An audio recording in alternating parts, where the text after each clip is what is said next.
So it was the winter of 2014, 2015, and I started getting episodes of abdominal pain. Sometimes just a mild ache, other times it would become more acute, severe stabbing pain right here in the middle of my abdomen. Oftentimes these episodes would happen at the evening, or they would wake me up in the middle of the night. I'd feel nauseous, occasionally I'd vomit, maybe I'd feel better, I was able to get back to sleep, so I'd go to work the next day.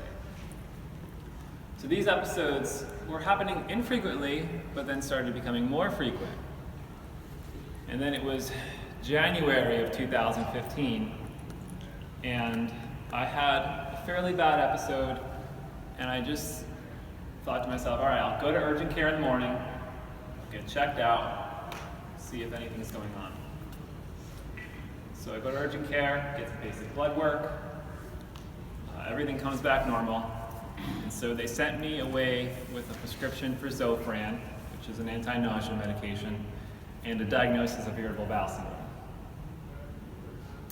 Now we're into February, and I had a particularly bad episode, and I was out on the bathroom floor. And I had vomited, and the pain was just not letting up. And so I told my wife, I said, when our daughter's asleep, call a friend and have them come over to be with her, and then we need to go to the ER. And I'm thinking in my mind, I don't know what's going on, but I'm going to get surgery tonight. I don't know what the problem is, so pack a bag. So we get to the hospital, and the physician that's on staff says, all right, we're going to figure this out. We'll order a CT scan, and then we'll see.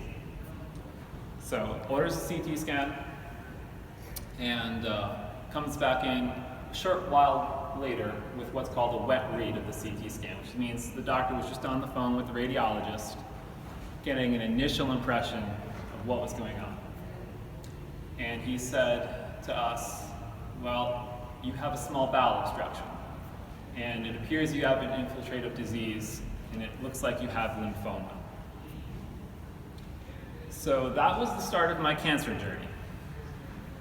But in the meantime, I had to figure out how to manage this acute condition of the small bowel obstruction, which had landed me in the hospital. And that's what we're going to talk about this morning.